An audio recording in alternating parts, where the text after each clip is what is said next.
რომ ამაზე არავინ არ შემდავებია მეცნიერებიდან. განვითარება დამახინჯებისკენ არ გამიგონია. ნარეცხვი წყლის მიერ ჩამოტანილით იყო დაფარული ყოფილა. და ეს დაწოლის შედეგად დეფორმაცია აქვს მიღებული, აქ ცოტა ქვევი ჩასულია, ესეც აქ უფრო ჩასულია ძირს, მაგრამ ის არ არის დეფორმირებული, რომ წაკითხვა არ შეიძლებოდეს. ეს იკითხება, ქიანა მიორც. ის რაც ჩვენ გვიჭირდა აქ დამწერლობასთან დაკავშირებით, თქვენ სენსაცია გააკეთეთ, სენსაცია. მაგრამ ეს საკმარისი არ არის.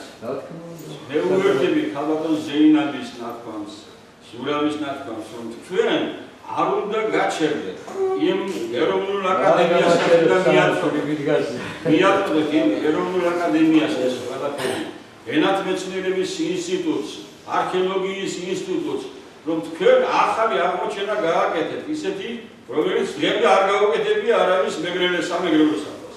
პირველი ასონიშანი ქრო არის ეს ცხადია.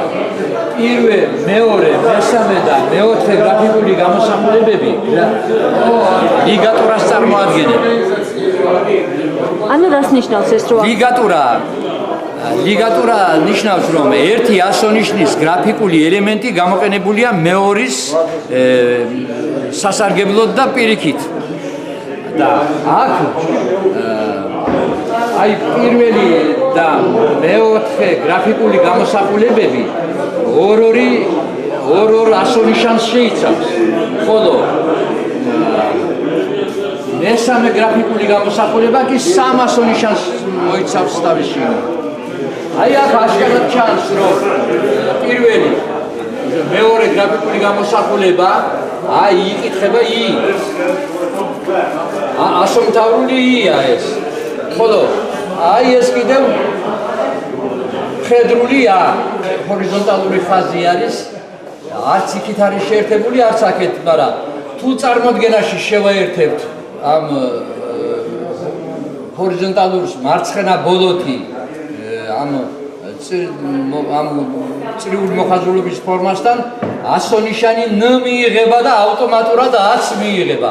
ესე იგი იკითხება ქიანა აქ პირდაპირ. მთლიანად შესვლის ჩვენს ისტორიას, აი ქართველი ერის ისტორიას, რომ ეს ასომთავრულია პირველი ანბანური დამწერლობა ქართული და ესეც გადმოღებული სხვისგან, შემდეგ ამის განვითარების შედეგად ჩამოყალიბდა ნუსხური და ნუსხურის განვითარების შედეგად მხედრული. თავდაყირადგება ეს ყველაფერი მართლდება, რასაც ამბობდა ივანე ჯავახიშვილი და რასაც ამბობდა ნიკო მარი. ნიკო მარი ამბობდა, რომ მხედრული დამოუკიდებელი, სრულიად დამოუკიდებელი დაწერილობაა, რომელსაც ფესვები ღრმა წარსულში აქვსო. ივანე ჯავახიშვილი ამბობდა, რომ შეიძლება შემდეგ გამოირკვეს, რომ ქრისტეს წინანდელი სამწერლობო ენა ქართლურ შტოს კი არ ეკუთვნოდეს, არამედ მეგრულ, ლაზურ ან სვანურ შტოსო. ჩემთვის არის ძალიან დამაჯერებელი ყველაფერი. მინდა ესხდებია. ძალიან მინდა რომ ამან ესე იგი ეს აღიაროს, ესე იგი აკადემიურმა, ესე იგი საზოგადოებამ. თუ აღიარებენ, კარგი, თუ არა და ადონი გუგური იმედია რომ გააგრძელებს თავის საქმიანობას. ეს არის სენსაციური მოვლენა, რომ ესე იგი ეს კრაკლიანი წარწერა, რომელიც ვერავინ ვერ გაშიფრა, აქამდე გამოდის, რომ უკვე გაშიფრულია და გაშიფრულია ჩემსოვლიურ ენაზე, მეგრულ ენაზე. ამაზე უკეთესი და სასიხარულო რა უნდა იყოს პირადად ჩემთვის და ჩვენთვის საერთოდ. არც ჩემს წიგნი მეციდა, მაგრამ კაციშვილი არ შემდავებია და მინდა რომ ეს ყველაფერი ინტერესისთვის მე ისევ მოვალ თქვათ აკადემიაში დავდები იქ, ისევ მოგისმენ თავიდან და მინდა სპეციალისტების წრეში გაიაროს თქვენმა აზრებმა აპრობაცია.